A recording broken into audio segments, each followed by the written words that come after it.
or less than to get some more people in. Good evening, everyone that's rolling in. Hope everyone had a great day today. We're going to get started here in just a few minutes, or actually a few seconds probably. Okay, I think you're good to go. All right. Howdy, everybody. Rick Clark with Farm Green Podcast, episode number 3. And I am absolutely thrilled to have our guest this evening, Nicole Atchison from Puris Foods.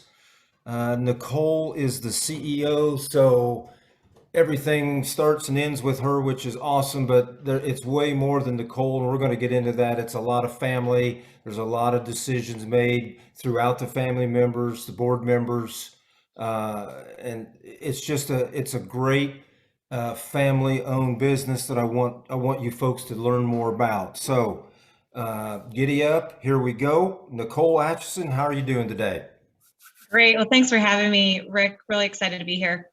Oh, you are welcome. Thank you. I'm going to give you the first question I give to everybody. Nicole, what is on your mind right now? Yeah, it's an interesting question because really when in my life and job, so both in my personal and professional life, supply chain is top of mind all the time. And inflation and cost of everything is what I'm thinking about a lot lately. Mm-hmm. And that affects me both, in my job with Puris and agriculture and everything, but also at home, just as you're looking at what you're doing with your family and groceries and everything. It's such a different time right now, how all of these things are kind of coalescing, and it's top of mind. Yeah. And that's exactly where you need to be, because this is serious, real stuff. I mean, a lot of the things that we buy have doubled in price in the last 18 months. I mean, it's just amazing what this pandemic has done to the world. So we'll battle through, we'll struggle through. It'll be okay. But yeah. All right. Now, I want to go way back, Nicole. I want you to talk about your childhood and the relationship you had with your father and the things that you were doing in your family's garage, okay? Yeah, absolutely. So for those of you who don't know Puris, we're a plant-based food company. That's how we describe ourselves. And today, that is definitely what we are. We're a vertically integrated plant-based food company. But we have been saying that for about 35 years. And 35 years ago, we were a far cry from a vertically integrated plant-based food company. And my dad he was an ag business major at Iowa State, played football, and in the summers he interned with Asgrow and learned how to breed soybeans, cross corn, the whole lot. Grew up in central Iowa. Both of my sets of grandparents farmed, and he just grew up, working for Pioneer in the seed corn. And that's what he thought he would do for his job after college, that he'd go and he'd work in the seed corn industry. And he learned and became passionate about the breeding side of it. So after he graduated from college, him and my mom they moved in and had me pretty much right away. And he started working for Purina, selling feed. And on the side, he started breeding soybeans in our basement in pots. And this is his little pet project that he just enjoyed. He enjoyed the process, enjoyed doing it. And it moved from our basement to our garden. And we had a handful of soybean lines that we grew out in our garden. And my mom learned how to cross, and she would cross. And sometimes our babysitter that was babysitting me would come and cross. And this was just normal to me. I didn't realize that this wasn't something that most people did. And pretty soon, Purina realized that my dad had this, it wasn't called a side hustle at the time, but essentially he had a side hustle. And he was building this kind of genetic breeding business while he was working for Purina and selling feed. And he had to make a choice at one point, is he going to go all in on his dream and go after developing this business, or stay the course? And he was doing a good job at Purina, and he made that bet, and he decided to go all in. And so they started off as doing contract breeding for other seed providers in the Midwest. And about this time, I was probably like 8 or so. And my job as a key employee number 3, because you have my mom and my dad first, and then you had me Yeah. as the 8-year-old, was to pick flowers during the cross-pollination process, and then also to travel around the country and plant, and actually ride on the planter. So Rick, I see that there's people raising their hand, and I don't know if we're supposed to acknowledge that or not. That I don't know. Liz, is there a question there? No, if anybody has a question, they can put it in the Q&A. Okay. Okay, thank you. Sorry, Nicole, go right ahead. So you have my dad starting this business, developing genetics, and we have planters, and they're not the planters that most people on the call probably have. These are tiny planters. They plant, at the time I was a kid, it was 2 rows, and you wrote on the back. And my job was to dump the individual packets into the planter and go. And so my dad would pull up to this organization that was paying him to do breeding work, and his employee comes out, little old 8-year-old, 9-year-old Nicole, and they're like, what in the hell have we gotten ourselves into? Like, who is this guy? He's got a kid. But then I was pretty good at it. So they trusted me. And over the years, I was a regular. And sometimes I would even leave school to go plant. And that was our business for about the first 10 years. We developed breeding lines, and that's how we got started. Mm-hmm. And when I went to college, my dad put a breeding plot up in Ames, Iowa, so that I could continue crossing soybeans in the summer, even though I didn't live at home anymore. And so I really spent the first 19 years of my life fully ingrained in the business and doing all, in the field all the time. So most people ask, like, are you a farmer? It's like, no, not in this typical sense, because we didn't farm hundreds or thousands of acres. We had 10 to 20 acre fields, and they would have thousands of varieties in them. And our job was to create the new varieties and using cross pollination. And that was our summer job, keep the fields clear of weeds. So lots of hoeing and then planting and harvesting. And it was a year round team and family effort for sure. And that was really the first decade. Yeah, so let me stop you there just for a moment. So we are all at this point non-GMO, correct? There's no genetic modifications taking place at this point. No, and it's a good question, because this was during the 90s when GMOs were really starting to take off. Mm-hmm. So we had multiple opportunities really to participate more with Monsanto and others at the time. And this was really in the period of mass consolidation of the seed industry. So where a lot of seed groups were getting purchased by Monsanto or others, and there was opportunities where we could have done as well. And my dad really had the philosophy, not that it was inherently bad, but that people would need choices in the future. And so someone had to kind of maintain, technologies and germplasm that didn't have these unknown entities at the time. At the time, we didn't know what was going to happen. And so he decided not to sell out. And we kept kind of as independent, kept our heads down, and just kept marching forward. So that was late 90s. I think someone's going to correct me, but I'm not going to get specific here, but I think the GMOs were introduced into the soybeans somewhere around 96, 97 timeframe, I believe. So that's great that you guys stayed tried and true. Can you share with us today on the size of your genetic pool? I mean, it's pretty massive, right?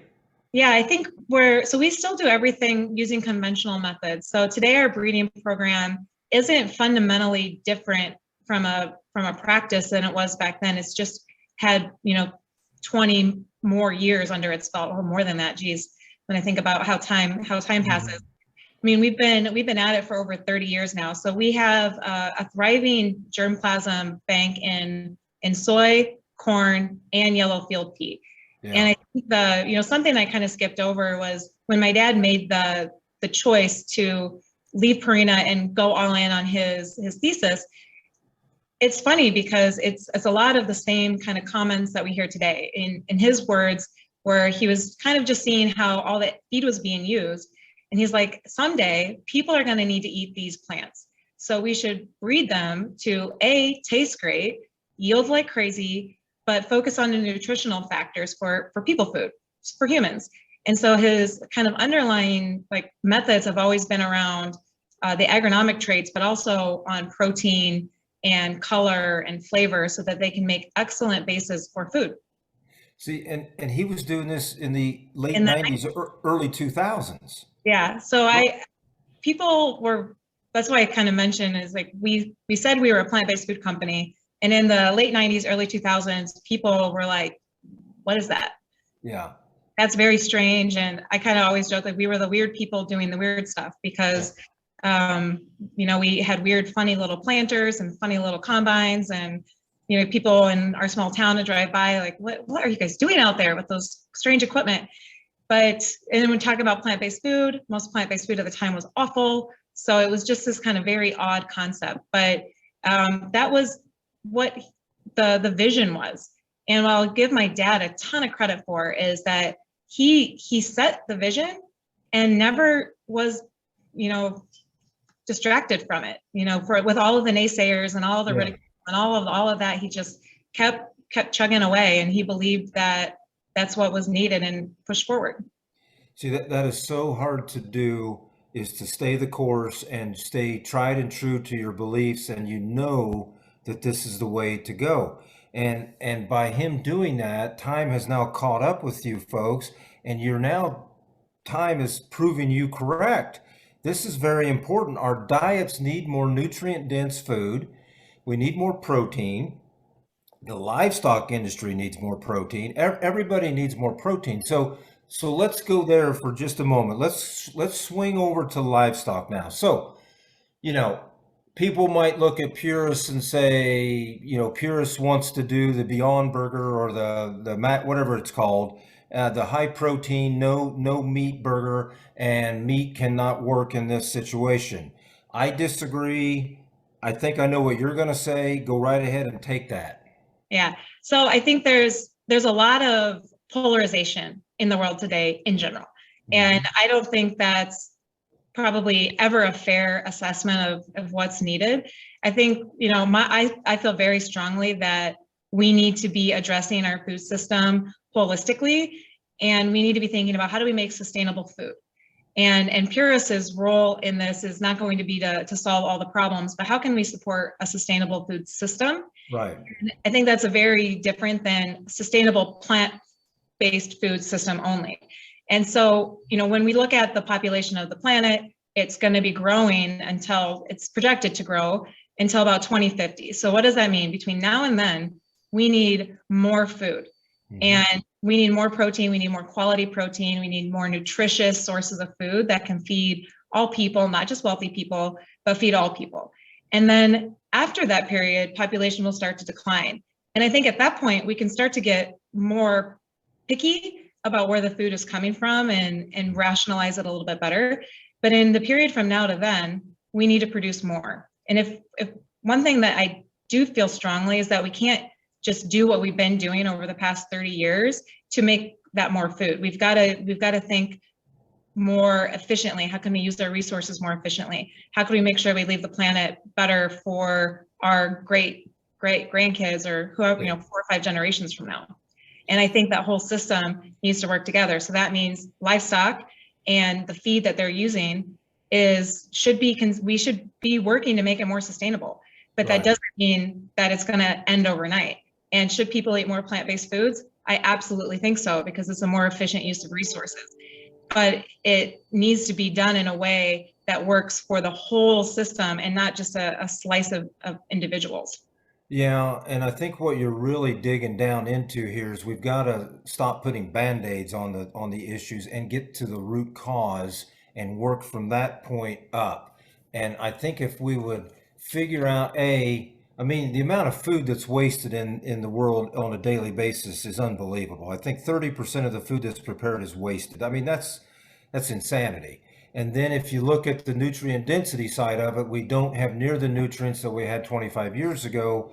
So then to maintain that diet, you need to consume more food. Well, how about we make smaller portions that are packed with a punch of nutrients?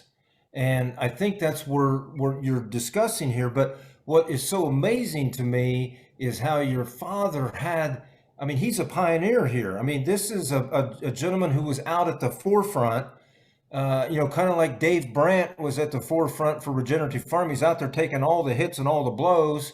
And now all of a sudden, gosh, these folks are right. And so how do we all get on board now and help with this? So has your family always been that that regenerative, or how are we going to be good stewards to the planet we live? Have you always, is that how your family raised you and you grew up in? So my dad, it's a really interesting question, because I would say the answer to that is actually no. Because our reason to be wasn't necessarily always thinking with this full systems. My dad was really focused on how can we bring tools that enable growers and eaters to make sustainable choices. And our job is to bring innovation and tools to the table, not necessarily to tell everyone what to do. And I think that was it was a good approach for the time, because we were a very small fish in a very aggressive pond. And so we had to do a little bit of keeping our head down and building, because it would have been very easy just to get kind of stomped out. And frankly still is. But we also had to make very strategic bets. And, my parents bootstrapped our business for the first 25 years of its existence, getting enough in the seed company to be able to put up a facility in Iowa, and then getting that going so that we could expand, and doing all of that through their own kind of efforts. And so they had to also have a very pragmatic approach on, we do what we can, but we have to just kind of keep it alive if we ever want to get to the end system. Yeah.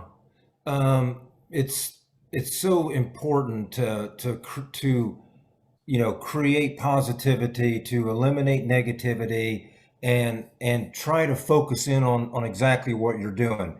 So we've talked a little bit about your father, a little bit about you. Now you have a brother also. He's in the business here, the family business. So let's talk just a little bit about Tyler.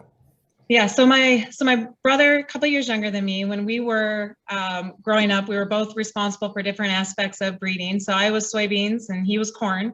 So that's what Yep. And our summers were hiring all of our good friends to come be the field workers with us. So we got early management skills.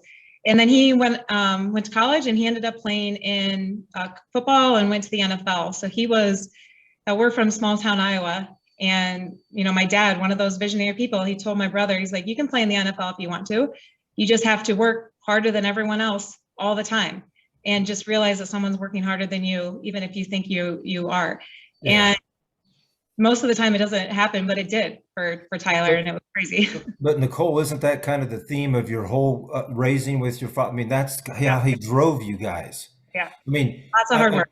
Yeah, I mean, I don't want to interrupt you here very long, but when I think back to how I grew up, I had jobs and responsibilities at 14 years old, and I had to make decisions. And now I can't thank my parents enough for giving me, at the time I thought, why are you doing this to me?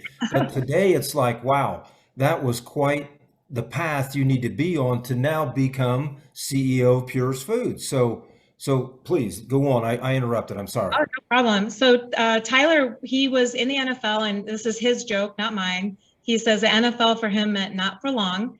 And so he spent a couple seasons in the NFL, and then he was cut. Luckily for him, he was on the Saints the year they won the Super Bowl. So he had kind of one cherry on top. But when he got cut, he came back and was in Minneapolis, because that's where I was living. And he started helping my dad, because my dad had just bought a plant in Turtle Lake, Wisconsin, that was making soy protein isolate. And this plant was mothballed. It was shut down. We bought it in a risky type debt package, which probably shouldn't have done. And it was now time to, like, how are we going to make this work and not go out of business? And so Tyler helped him. We commercialized some soy protein using our soybeans through our process, and we started slugging it out with the big guys in the market. And Tyler is he's the CEO of Puris Proteins today. He's in tune with the market and saw what was kind of happening with pea protein, and went back to my dad and said, Dad, those peas that you've been breeding since 1999, like, how are they doing? Do we still have those? And my dad was like, yes, like, they're doing great. We got them growing in the South, and we got them with heat tolerance and protein, and they're just great from a rotation perspective. And why do you ask? And Tyler's like, we're going to make pea protein instead of soy protein. And my dad is a huge believer in soy and didn't want to do it. He said, only if you can make it taste great. And so that was really our motto, is if we could make pea protein taste as good as soy protein, we'd give it a go. And we struggled for a couple of years, but found a product and found product market fit. And from that point on, things started to rapidly change for our business, because we found a product that the industry really, really wanted. And our challenges went from kind of small scale challenges to massive challenges in trying to scale supply. And Tyler, to his massive credit, really shepherded our business through this massive inflection point where we went from a small family company that could kind of make it work to needing to change and bring people who are smarter than us to the team and can help us grow in a meaningful way. Yeah, you guys have such a great outlook on the way things need to be ran, and you know that even though you got CEO on your door, that doesn't mean a thing. You're going to take suggestions from anybody, and that's what's so refreshing.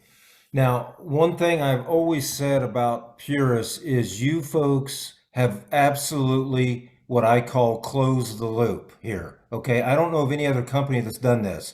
You folks own the genetics. You have your farmer network that plants those genetics. They raise those genetics. They're brought back to your facilities. You process, you package, and away we go to the consumer. That is, bar none, closing the loop. You are in total control, total transparency. So when did this vision of this massive vertical integration come into play? Oh, I think that was always the vision of my dad. Like that's been his like true north, is that if you want to make these radical changes, you have to create a market. And you can only create a market if you control the supply and can really get to that product into the hands of the consumer. Because if you're relying on other people in these kind of transformational changes, then you're putting all of your hopes and dreams in the hands of someone else. Yeah. And in the time that we were coming, that our business was growing, no one else was talking about this. So that was really not a strong proposition. And today we also came through the age of now GMOs are in the supply chain. So you need IP, you need traceability if you want to be able to service the customers in the non-GMO organic supply chain. So our infrastructure was built with that in mind. And today there's a lot of value for our customers as well, so that they can differentiate themselves on the shelf. If they're competing against a commodity type product, they can be somewhat differentiated because they can make claims that others can't to support the value. Because really, for us, the way we think about it is how can we create as much value as possible per acre? And we're not there yet. We haven't done it. We're definitely not perfect, but we're trying. And we're going to keep trying over the next 30 years to make it even better. But if we can create more value for each acre, then there's more to share with everyone. And ultimately, we can make products on market that a consumer doesn't have to always pay more to get a better quality product. Like eventually it can become more standard where that's just what products are. Right. So as a result of this, you folks have started what you call Puris Pantry. Yeah. And you've got an online presence, an online retail market there. Talk a little bit about that. I know you've got some unique products in there, and there's one I want you to really talk about. Is it Lupins? Yeah, so Lupin is a little bit different, but so today for Puris, we sell most of our business is what I call B2B. So as you explained, like we have our genetics, we sell seeds to growers, and then we buy back the contract and we process them in our plants. We have soy plants and we have pea plants, and they do different things. But in our pea protein business, we sell mostly B2B by the truckload, so mass quantities. But as we've taken the same approach that my dad took on the genetic side in the ingredient processing side, really thinking about how can we make products that really solve a challenge of a food maker. So the functional ingredients that can create really awesome products, but then also that they can translate the values of our supply chain also to the customer. But at the same time, over time, we got a lot of questions from kitchen people, cooks who like, hey, I want to use your products at my house. We're saying, well, you don't want 2,000 pounds, do you? Because we only sell it in a tote. So we started the Puris Pantry. It's just a small online thing, but we're continuing to even move farther up the supply chain and bring products to market too, not just ingredients, but products. And that's what's really exciting as I think about the future for our company is how can we pull the values of our system, our growers, and really authentically take them to products where they're not diluted maybe with other parts of the supply chain where you have to compromise on the things that you can say about it. Yeah. And what else I like about this pantry is you will have a little short 30-second video on how to make something and bake it in your own oven with your products. So that alone helps. Now you're going to have to educate me and the audience here on lupins. Give me some more detail on this. So sweet lupin is another legume. So similar to soy, pea, it's a legume grown in various areas. So the lupin is interesting for the market because of its high protein and high fiber content. So it does have oil, so it's more like a soybean than it is a pea. But when you make it into a flour, it's got a low net carb score. So for people looking for lower carbohydrate diets, whether it's keto or others, it's a really it's an interesting product. It's very new, so it doesn't have a lot of traction. So it's kind of for it's more for our early adopters at this point. So we're doing a lot of work trying to figure out how it can work, but we think that it'll play a role in food in the future. But I think I sometimes forget because I live in a world of plant-based foods all day, every day, that not everyone is as exposed to it as I am. And I guess my advice or my ask to the audience would be to just give various foods a try. They've come a long way since the 90s. And I know there's a lot of back and forth on what's the most sustainable types of protein and plant-based foods, frankenfood, and all these things. And it's not. And it's not all things are not that. There's such a big gradient. And I know like the type of processing that we do to our yellow field peas to get them into a format where you can use them in food. And it's water and pressure. And like, that's all it really is. And just putting it through pipes, no different than a lot of other types of processing. And it might feel different or scary, but all it is doing is taking the parts of the pea and putting them into usable formats. No different than, starch that we've grown up with our entire life.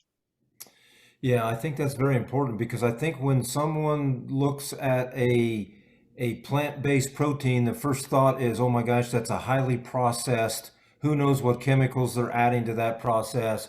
And you've just explained you're not adding anything to it except good old H2O and a little bit of pressure. So, yeah, I think the highly processed can be sometimes a red herring because highly processed doesn't equivalent to not nutritious all of the time. Sometimes it can. So again, it's like nothing is ever one thing or the other. I think there's so much nuance in food in general, and being processed sometimes is a function of food safety. There's a lot of food safety requirements, and you have to do things. I saw someone put whole food, plant-based. I think no one would argue the most nutritious diet is going to be, whole vegetables, fruits, nuts, legumes, grains. That is the most healthy diet. And if everyone would eat like that we would all be in a much better place. We'd get the right amount of fiber. We would all be healthier. The challenge is that doesn't happen. And I think doctors can tell us to change our diets and it still doesn't happen. So what we also need to consider is how can we meet people closer to where they're at, where we can help make incremental better choices, both for health and for the environment. Right. And I want to stay right here on this topic, but we had just had a question. Are these peas grown in a monoculture? Now I'm going to give my answer, then I want you to give yours. I'm going to say yes and no. There are situations where they are grown by themselves, but now what we are trying to do on our farm is we are trying to commingle cash crops in the most creative ways we possibly can. And currently we are raising peas into wheat. I think you can raise peas into barley, triticale, maybe not cereal rye. Cereal rye gets pretty aggressive in the later stages of its life, and it can absolutely smother another crop out. We are also going to be planting peas with corn for two ways. Fuel for the corn, the nitrogen source for the corn that these peas are creating. I mean, nitrogen, it's 78% of what we breathe. We've got to take advantage of that. And then the second way is we're going to plant corn, a short statured corn, and the peas at the same time, and we're going to harvest those two together and see how we get along. So that's my answer to that question. What's yours, Nicole? I would say generally yes, but I do the way that we're trying to find ways to use peas is in more diverse cropping rotations. So instead of a fallow having peas, so you're getting more ground coverage, more soil, help with soil erosion, and finding to use them in different ways because they're short season crops. They have some flexibility in how they can be used. We are bringing them into a food grade process. So we have to be cognizant of contamination from allergens or other things, because at the end of the day, we're using this for food. So we have to put the peas through food grade cleaning, take out anything that's not a pea before we can process it. So there's trade-offs, I think, to all of these things. But what we are trying to find ways for peas to be added to rotations that maybe are, single crop, corn on corn on corn, or corn and soybean rotations. And so if we can even add another crop in there, that's going to help add some diversity. Again, is it perfect? No, but is it a step in the right direction? Probably. Yeah, I'm going to expand on that a little bit. So let's assume that we planted peas, and you could do this either in the fall now or early in the spring. We're going to harvest these peas for the most part around that second week of July, or maybe the last week of June, first week in July. So you now have that opportunity. If you wanted to, you could plant like a 90-day corn. You could plant a Milo. I mean, there's a lot of things you could plant here that are going to require some nitrogen. So now, everything that we do here, I don't know how to gather the nitrogen information from the below ground, because I don't know, you don't get all the roots from that plant. You don't get the whole picture. Now, we know it's fixing nitrogen. So when you look at this, I personally have seen on our farm peas approaching 200 pounds of available nitrogen. That's unbelievable. And the other thing that's amazing about this is that is a stable nitrogen source now. It's organic and it's stable within that profile. So if you don't use it up now, we're going to get the benefit of it for the next cash crop in the following growing season. So there's just so many avenues you can go with this pea concept, way beyond processing it for just protein. Yeah, I agree. And I think we're just starting to understand the potential of some of these new diverse crops, because we grow a lot of very few things in the United States. And we think about, I think about peas a lot. There's 1 million acres grown in the United States. That's, in the grand scheme of things, not that much. And most of these acres are in the northern plains, where they don't have, their growing season it's much more restricted. And so their ability to do double crops or any of these kind of more interesting concepts is less. So what my dad did early in our program is adapt our peas for warmer environments. So bring some disease tolerance to them. So one of our breeding locations is in Southeast Iowa, very disease heavy area. And then also you have the pressure changes with the thunderstorms, and you have the heat. It can be cool, and then the next week it can be 100 degrees, and being able to reset their flowers when it gets really hot. So what that has enabled us is to think more creatively on how, with these added traits, like how else could peas be used? And we've seen similar things to you, Rick, where peas not taken all the way to maturity actually have left enough nitrogen to give 200 bushel corn. Now it's anecdotal and just trials, but it's interesting. Mhm. And man, I'd love to, my dream would be to see peas and other legumes and really take a bite out of the synthetic nitrogen market. Like Right. that's where I'd like to see the decrease come. Yeah, and just for easy math, let's just assume nitrogen is $1 a unit, right? It's close. It's not quite there, but for easy math, so if we could grow these peas, and then you're taking the pea, you take that pea crop off. Let's go that way first. Yep. So you're getting income on that acre from raising that pea. Now, yes, we've probably lost some of that nitrogen based on letting that go to final maturity, which is creating that seed. I get that. But let's just take 60 units of N, just 60, and let's decrease our synthetic load by 60 pounds. That 60 pounds that pea is produced at $1 a pound is $60 an acre. So it's unbelievable when you really sit down and put this down on a piece of paper, what this can truly mean to your bottom line. And the other thing I like about the pea here, Nicole, is the fact that we can move this north very easily because we've widened out our window of when we can plant these peas. In Indiana, okay, I'm in West Central Indiana. I'm right across from Champaign, Illinois. Everybody knows where Champaign, Illinois is. Just come east into Indiana. We planted peas the last 2 years in the month of December. So just think what this could do for all the northern states that run out of time to plant a clover or a vetch because it's gotten too cold. Nicole, there's just, 20 things I can easily think of that this pea has that kind of flexibility. And you don't see that with very many crops. Yeah, I think it's exciting. It's also can a little bit be overwhelming because where do you start? And Yeah. I think there's, growers like yourself that are willing to try and fail to figure it out. And what we're trying to do is do some of that work on our own, just even in cropping systems, to give growers a little bit more confidence on different ways it can work, because there's a lot of optionality, but it's not fail proof at all. And Right. so like they can fail. They do need water. I mean, this last year was really tough for peas in the upper plains because they got no water during germination. So the overall production in the U.S. was severely shocked. But that's also why we think diversification of growing regions is important. So we're growing peas down right now in the Mississippi Delta, where they can grow them in the essentially winter time, Mm-hmm.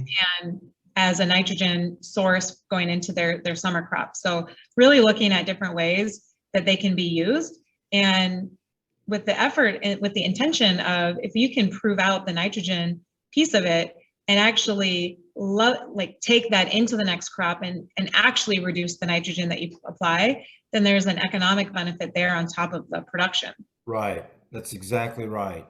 So, okay. So next question then, are you always looking for new growers? Is that out there at all times?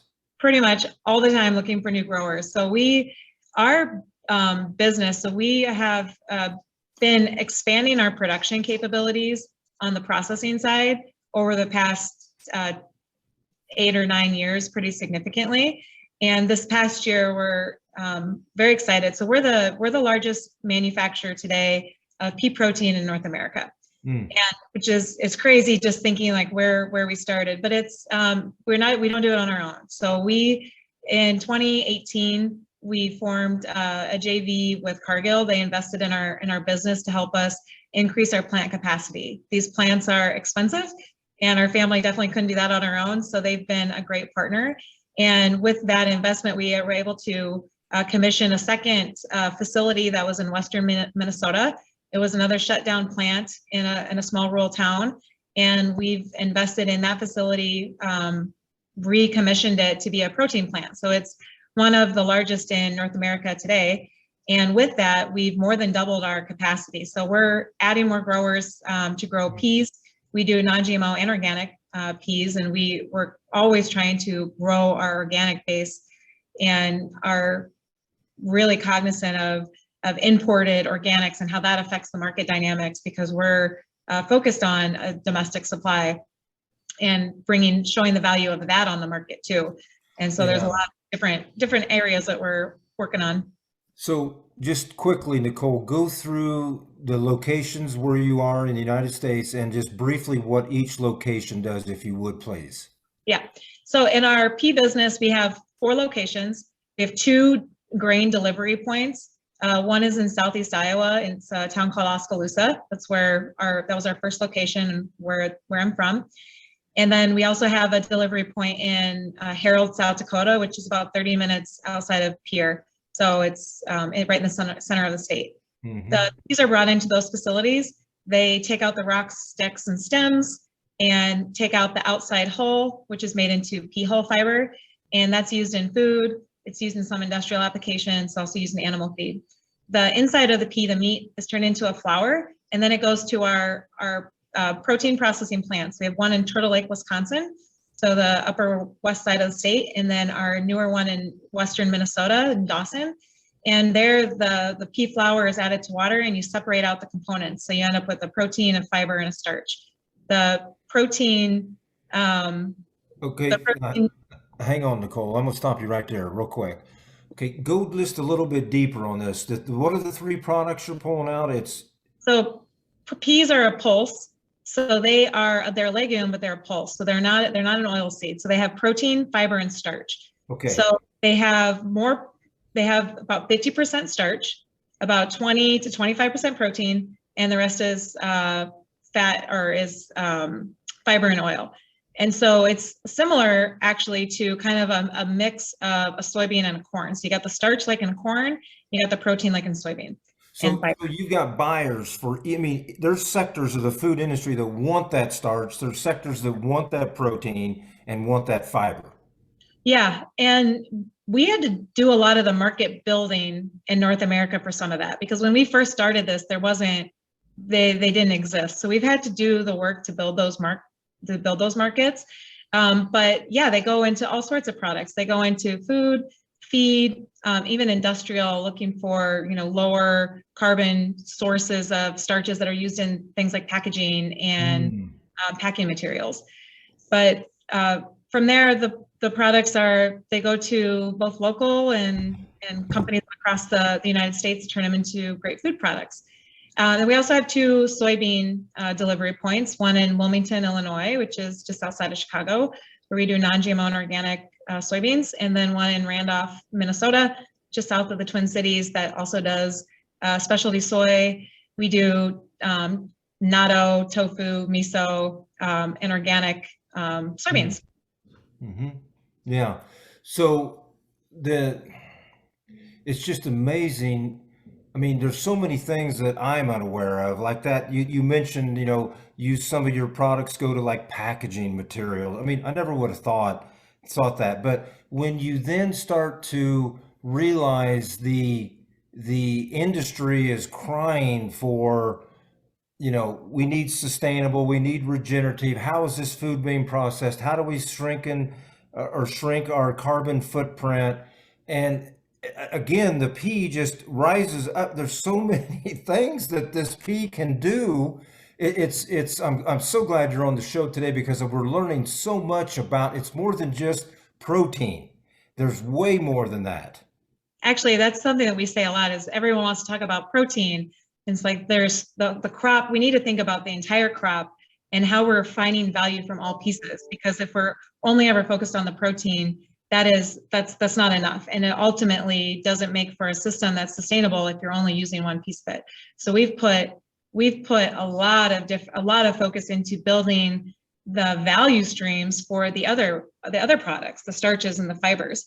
And as I mentioned, like we're at the beginning of this journey. If you think about the dairy industry making cheese, they had a bunch of co-products or byproducts that were land applied or given away or dumped or whatever. Right. And then over time, they found value in those streams. And now you have whey protein and you have all these other offtakes. Like the plant-based industry is going through that same evolution. Likely it'll go a little bit faster, taking the lessons learned from other industries. But it's really like how can you get maximum value from the crop so that when we're using our resources to grow things, that we're not wasting it. And there's, as you mentioned, there's a lot of food waste, and there's things that we can do on the farming and the processing side. There's a lot of food waste that happens though from the point of sale or even in distribution.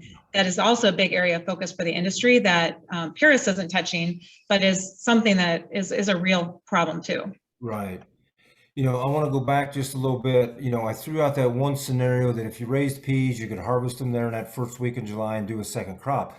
But if you are willing to not do that, it now opens up an opportunity, because I'm always thinking, you're thinking peas, I'm thinking cover crops and soil health and all that. Now is your opportunity to put that massive warm season cocktail out following those peas and let that cocktail soak everything up that those peas brought to the profile and store it. And now you're really got a jump start on next year's next cash crop. So there's just so many ways you can look at the benefit of that. I'm going to answer another question that was just brought up a moment ago. Do we have to set our combines differently to harvest peas? The answer is no. It's very similar to a soybean setting. You just need to get it set and get your sample as clean as you possibly can. Now, there are two ways to look at the harvest. One way is to go out and just combine the peas straight away when they mature. That would be ideal in a higher elevation where you possibly won't get a rain event that could hamper harvest. But the second way you can harvest these peas is you can swath them, let them air dry in the windrow, and then come back with a pickup head and pick those peas up. So again, a very versatile type species to think about incorporating into your operation. So, you know, one of the things too that we struggle with today, Nicole, is transportation.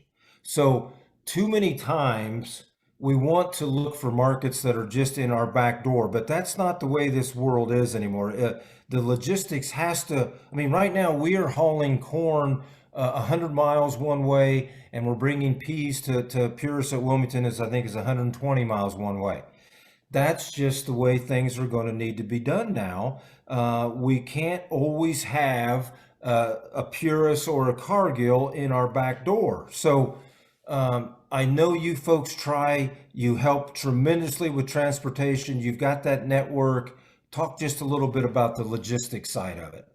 Yeah, we recognize that this is one of the challenges, and it's, I think, a part of growing a new thing is that you don't have the existing infrastructure that exists in the commodity system today.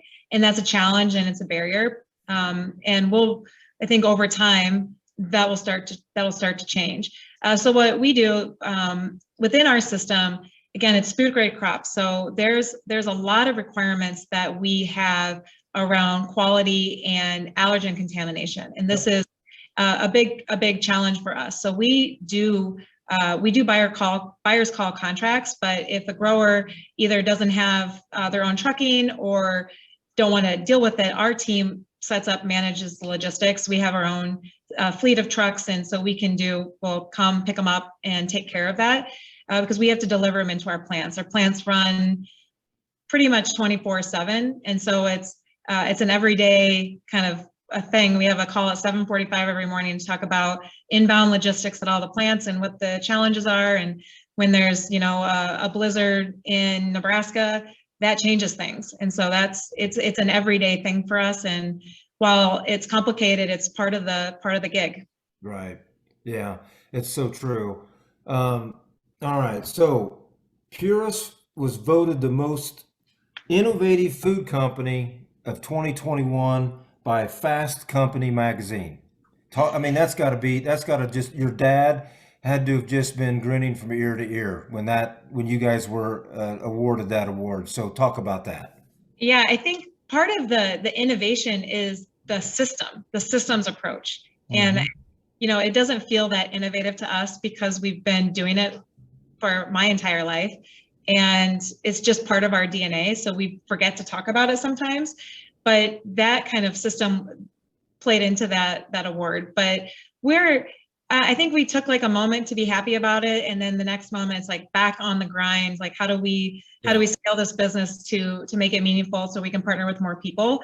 But we do take we put a lot of energy into making products that are differentiated on market, and that means that they have great quality, they have great taste, that they're going to be different than our competitors that are maybe coming in from other countries. And we're asking our brands to pay a premium price because they're buying from a system that's fully domestic. We want to make sure that they're getting value for that. And so we do that through our ingredients, but then also through other foods that we create. So when you take that whole systems approach, I think that's what the FASTCO award was really how we're addressing the market side by innovation in food and products, but then also in the system side through how can we design a system that addresses so many of these challenges that the food industry faces today. Yeah, and Nicole, it's amazing the parallels here from what you're describing. The systems approach is exactly what we're doing on our farm and other regenerative farmers. It's a systematic approach to this different system or different way of looking at things. You're only as good as the people you surround yourself with, and you're only as good as that weakest link in the chain. So you have to have these systems in place that fulfill not only the needs of the consumer, but it's fulfilling the needs of the processor, the packaging, everything that's part of the process. So it's amazing the parallel. Now I want to move to health now. Okay.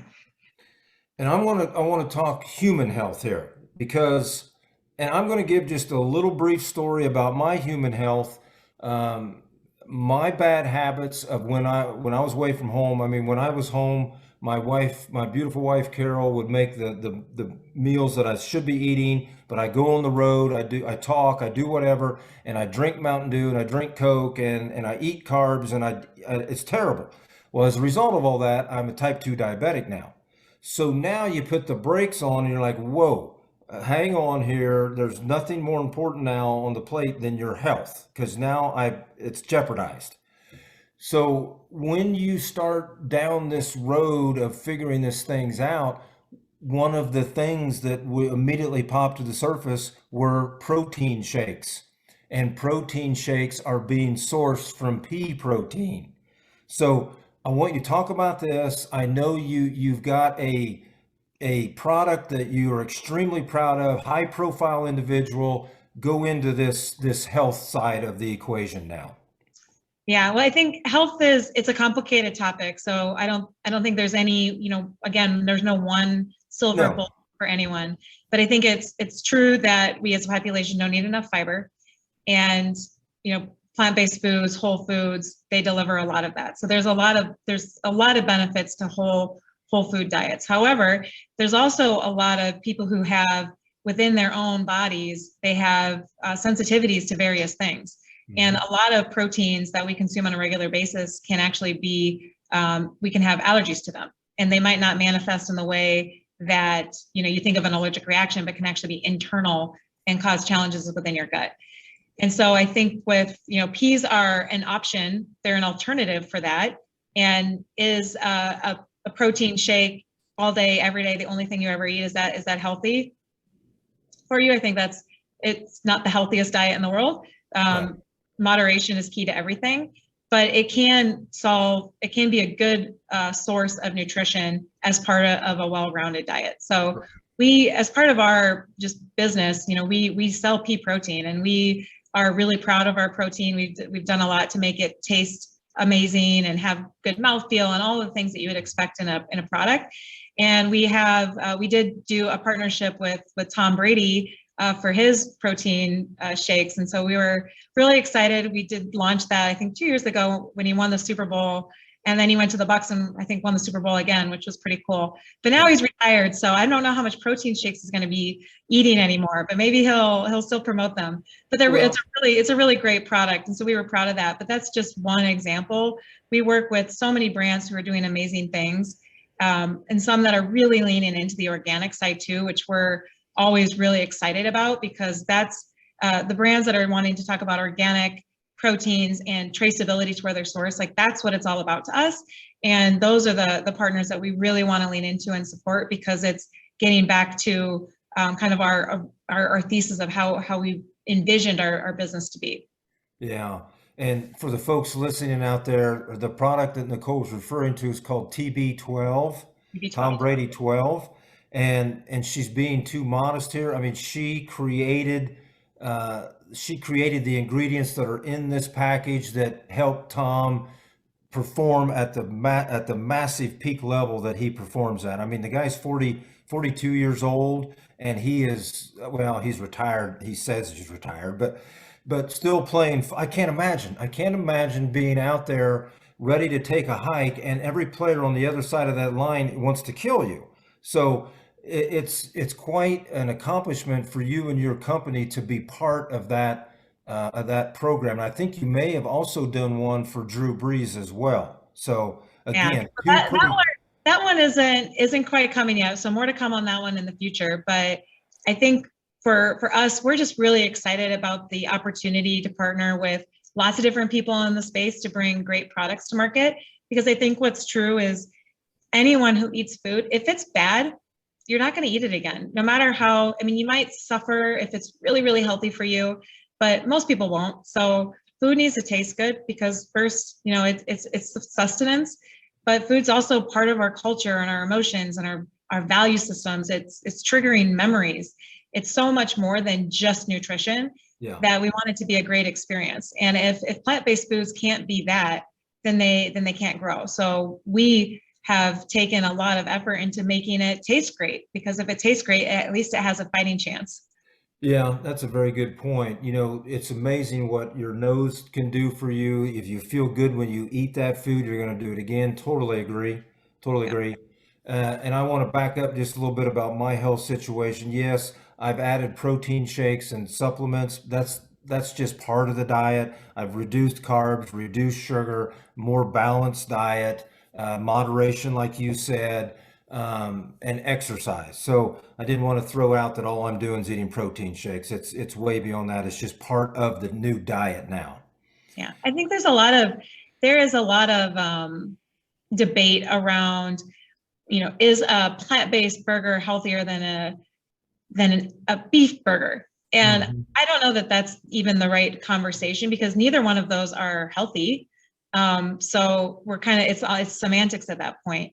And if we're talking about health, there's a ton of really quality nutrition out there. And I think the group, people who are focusing on regenerative ag, that's not just row crops. I mean, it's so much more. It's vegetables and produce and all of these other things. And can we get more micronutrients into our food? Because beyond protein, it's all the micronutrients that we need for full rounded health. And I think that's just an area of study that's still coming out, and how the microbiome of the soil affects the microbiome of the food, and how that affects our own guts, and all of this like soil gut connection. There's so much that's happening in that space right now, which is really exciting. And I think we know what we know now is going to just be such a sliver of what we're going to learn over the future, that I think it'll be eye-opening, and it'll start to change how we think about what we're doing to the soil, and how that ultimately manifests itself in our health. And it's maybe not tied to the macronutrition, but the micronutrition. Yeah. I always go back to say you can't have human health until we have soil health first. So exactly, totally agree. Okay, we've got a question from the audience here. Have you folks at Puris done any nutrient density testing on peas and soybeans? And if so, which one? Give us just a brief outlook of each one of those species. Yeah, so we do nutrient testing. We don't do like full profile all the time because it's cost prohibitive, but the macros are very important to our selection process, because as a processor, our end customers, that's what's important to them too. So we do think a lot about, selecting our varieties that can bring to the table the most of those nutrition aspects that we're looking for. But then also we've started to do more studies on the different types of cropping systems and soil types and how that lends itself into the nutritional density of the product. And I will say that it's interesting. It's really hard to get data that is super clean because there's so many variables. And so we don't have, I would say, any super indicative information yet because our growing locations are very diverse. And so I think that's an opportunity that we still need to dig into. I think there's a lot of science out there that's becoming pretty clear that, in different types of farming, regenerative, low-till, all of that, you can get a lot more micronutrients in the food, which I think ultimately is where we're going to need to go. And that science is catching up to everything else, but it's coming. And I think that's a really exciting, the Bionutrient Association, I think is the name. Like, they're doing some really interesting work, and we'll start to show not only from a planetary benefit some of these regenerative ag practices, but also from a health benefit, and being able to actually tie the soil health to the food, and the difference in the food is going to be so important to showing that value creation. Yeah, I totally agree. So good, very good stuff here. I've seen a little bit of chatter about we were talking about the hamburger or a protein base, and it's not, neither one of those standalone are that healthy. I think we need to explain ourselves a little bit better here. It's more of a balanced diet, I think, is what you were referring to. So just talk just a little bit more about that. We've got a little bit of chatter. One of the questions was, why isn't a grass-fed beef burger healthy for you? I don't think you were trying to say it's not. It was just you need a more rounded diet, I think. Yeah, if anyone, I'm not a nutritionist or a dietitian, so I guess Right. I think that if you only eat one thing, that's never going to be good for you. So, everything in moderation. However, there's a lot, my previous life, before I came back to work at Puris, I actually work in the medical device industry. And the disease that we were working on treating was atherosclerosis. So plaque buildup in your legs. So essentially a heart attack, but in your legs. And so it prevents blood from flowing to your lower extremities, and which can lead to gangrene, eventually amputation, and that with that, like, loss of quality of life very steeply. And there's a lot of interventions that can address that. These interventions treat the issue, but they do not cure the issue. And there is a lot of science and data coming out of that your choices of what you eat and limiting red meat consumption can actually start to reverse these things. Not just treat, but reverse. So plaque buildup in your neck and your carotid artery can lead to aneurysms. In your legs can lead to loss of function of your legs. In your heart, of course, can lead to a heart attack. And these things do manifest themselves through your dietary choices. And there's a lot that you can do just through what you eat to not only stop, but actually reverse this. Mm-hmm. And plant-based diets have a role to play in that. And so, like I said, I'm not an expert at this. This is just my own curiosity and my own reading. But there is a connection between what you eat and what's in it, whether it's cholesterol, saturated fat, whatever, and how that affects your body.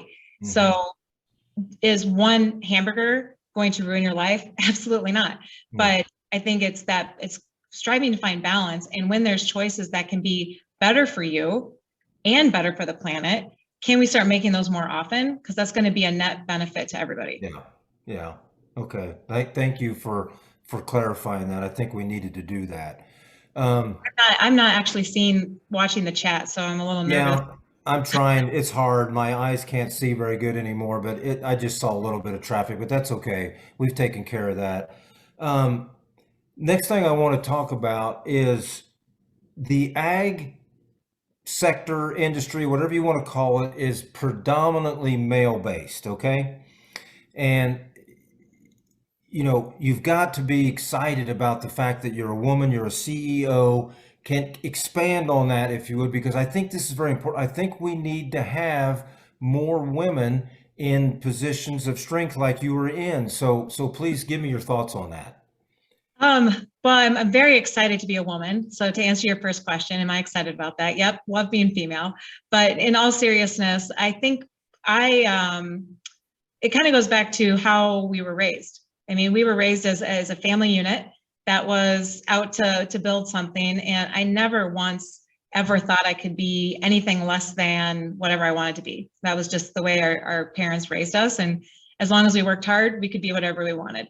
Mm-hmm. So I think I benefit from that to your point, to be a female in a male dominated space. But in the moment in time we're in, I don't have the same barriers that people had maybe as little as 10 years ago.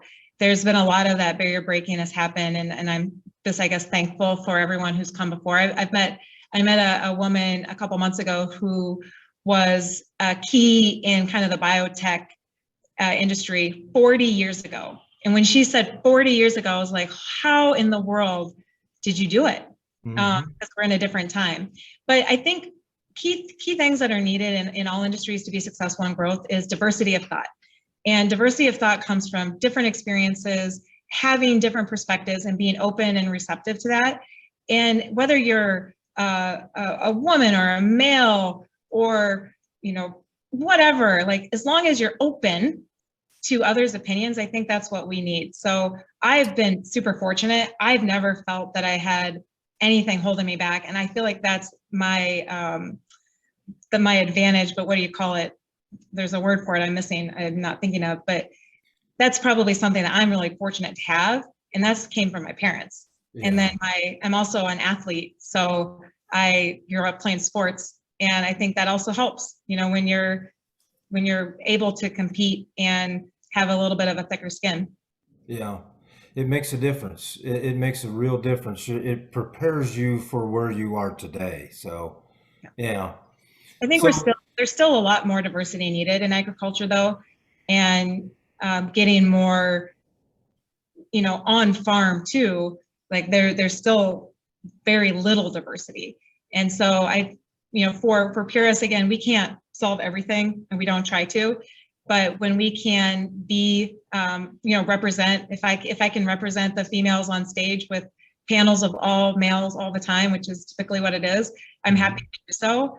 And hopefully that inspires other younger females that they can also have a role as a leader in the industry and that they stick with it. That's very important. I agree 100%. Thank you. Okay, now I think we're headed toward the home stretch here. Let's talk about the future. Where do you see Puris, 5 years out, 10 years out? What are you thinking? Great question. I mean, we are every day working to grow our business into the demand that exists today for the types of products that we make. And it's a battle. It's hard. It's really hard things. To start up these new technologies. At the same time, expanding our acreage footprint and bringing new growers and solving challenges. One of the things we haven't talked about with peas, and even not just peas, but a lot of these crops that are interesting in regenerative systems, they don't have the same government support, through whether it's insurance or subsidies or risk management or all of the things that conventional ag has built over the decades, they don't exist in all crops. And so we're trying to figure out how can we solve that, and through different programs. So we'll figure that out. We'll figure it out over the next 5 years. So 5 years, I hope that we've solved that, where there's one less barrier to adding a new crop into rotation, is that you can get some sort of risk management with that. So in 5 years, I think we'll have solved that. I want to see peas grow and expand in how they're used throughout the United States, and not just in the upper plains, but in other areas and in cropping systems like you're talking, Rick. And we'll have developed and shown different use cases for these types of crops and other types of foods. And I think plant-based foods is continuing to grow, organic foods continuing to grow, and they're going to continue to find their ways into our food system. And I hope, and I plan for Puris to play a role in that. Yeah, and I'll tell you what else I like about Puris.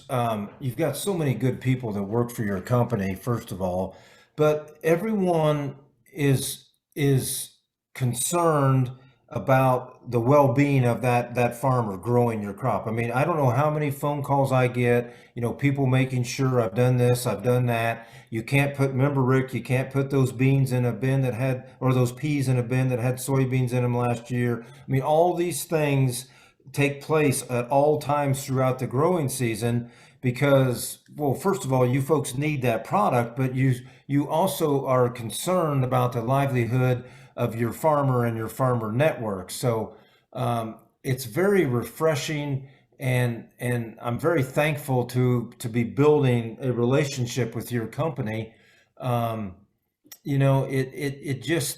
It all goes back to that family, how you were raised, how you were part of the family. Your father gave you and your brother, duties to do. You had to do things at certain times. I'm sure you couldn't. You said you both were athletes. I'm sure you couldn't go to practice unless you did this, and this. No, we would go to practice after we would do all the field work, and our friends would be doing fun stuff, and we'd be planting in the heat, and then go to baseball. Yeah. I mean, that's what I mean. It's just so wholesome. So, again, I thank you for being on the show today. This has been quite an honor. Do you have any closing comment that you would like to get out here? Well, I think you've said so many wonderful things, and I appreciate that. We definitely are not perfect, and we try to have a continuous improvement mindset because we're learning as we're doing sometimes too. And so I think those who have worked with us in the past, we're trying to get better. And we're always taking advice, and every day we're like, how can we make it better than it was yesterday? Yeah. We're growing. But if people are interested in adding different types of crops or working with us, like, we are always open and looking for more people to work with us.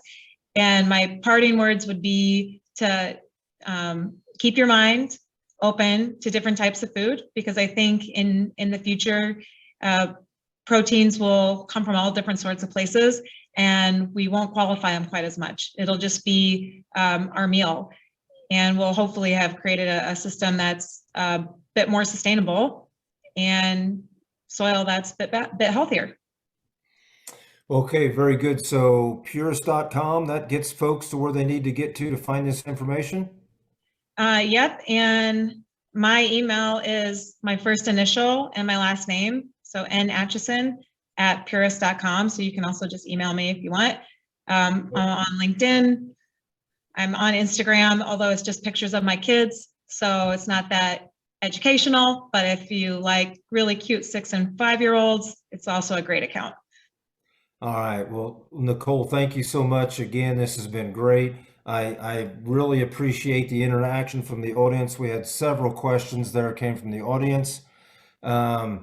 Folks, next week is Ryan Ciroli. He's going to be with us from Cargill, so it will be a blast to visit with Ryan again. Nicole, thank you so much. Everyone, have a great week, and we'll see you next Thursday. Thank you. And our fixed time now is going to be 6:30 Central Time, 7:30 Eastern, 6:30 Central is going to now be the time slot for all future presentations. Nicole, thank you. Thank you, Rick. Thanks, everyone. Bye-bye. See you next time. Bye.